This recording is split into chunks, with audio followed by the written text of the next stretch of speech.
Hello ವೀಕ್ಷಕರೇ, ಬಿಸಿ ಬಿಸಿ ಅನ್ನದ ಜೊತೆ ಯಾವುದಾದ್ರೂ ಚಟ್ನಿ ಹಾಕ್ಕೊಂಡು ತಿಂದರೆ ಎಷ್ಟು ಚೆನ್ನಾಗಿರುತ್ತೆ ಅಲ್ವಾ. ಹೀರೆಕಾಯಿ ಸಿಪ್ಪೆ ಜೊತೆ ನಾನೊಂದು ಚಟ್ನಿ ರೆಸಿಪಿನ ಶೇರ್ ಮಾಡ್ತಾಯಿದ್ದೀನಿ. ಹೀರೆಕಾಯಿ ಸಿಪ್ಪೆ ಬಿಸಾಕ್ತಾ ಇದ್ದೀರಾ?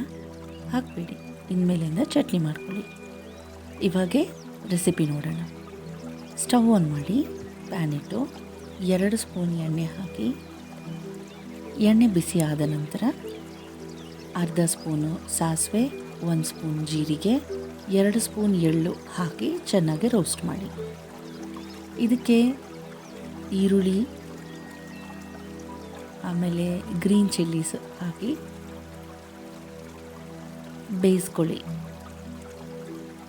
ಇವಾಗೆ ಹೀರೆಕಾಯಿ ಸಿಪ್ಪೆ ಮತ್ತು ತುದಿಯಲ್ಲಿರುತ್ತಲ್ಲ ಚಿಕ್ಕ ಚಿಕ್ಕ ಪೀಸಸ್, ಅದನ್ನು ಸಾಂಬಾರಲ್ಲಿ ಹಾಕೋಕ್ಕೆ ಚೆನ್ನಾಗಾಗಲ್ಲ, ಇದಕ್ಕೆ ಹಾಕೋಣ.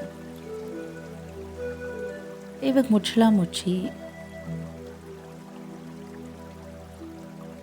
ಒಂದು 2 ನಿಮಿಷ ಕಾಲ ಬೇಯ್ದ ನಂತರ ಇದಕ್ಕೆ ಅರಿಶಿಣ ಪುಡಿ ಮತ್ತು ಟೊಮ್ಯಾಟೋಸ್ನ ಹಾಕಬೇಕು.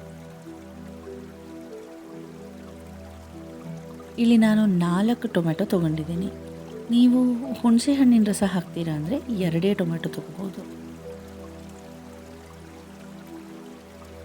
ಇವಾಗ ಒಂದು ಸಲ ಚೆನ್ನಾಗಿ ಕಲಿಸ್ಕೊಂಡು ಮುಚ್ಚಳ ಮುಚ್ಚಿ 5 ನಿಂದ 8 ನಿಮಿಷ ಕಾಲ ಬೇಯಿಸೋಣ.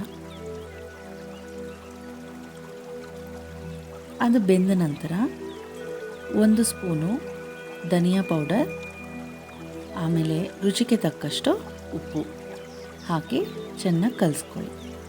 2 ನಿಮಿಷ ಬೇಯಿಸಿ ಸ್ಟವ್ ಆಫ್ ಮಾಡಿ. ತಣ್ಣಗಾದ ನಂತರ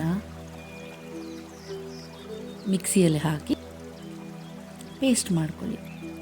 ಇದಕ್ಕೆ ಒಗ್ಗರಣೆ ಹಾಕಿ ಬಿಸಿ ಬಿಸಿ ಅನ್ನ ಜೊತೆ ತುಪ್ಪ ಹಾಕ್ಕೊಂಡು ಸರ್ವ್ ಮಾಡಿ. ಎಷ್ಟು ಈಸಿ ಅಲ್ವಾ? ಆಮೇಲೆ ರುಚಿನೂ ಸೂಪರಾಗಿ ಇರುತ್ತೆ. ನೀವು ಟ್ರೈ ಮಾಡಿ. ನಿಮಗೆ ಇಷ್ಟ ಆದರೆ ನಿಮ್ಮ ಫ್ರೆಂಡ್ಸ್ ಆ್ಯಂಡ್ ಫ್ಯಾಮ್ಲಿಗೆ ಶೇರ್ ಮಾಡಿ. ನಿಮಗೆ ಹೇಗೆ ಬಂತು ಈ ರೆಸಿಪಿ ಅಂತ ನನಗೆ ಕಮೆಂಟ್ ರೂಪಕ್ಕೆ ತಿಳಿಸಿ. Thank you.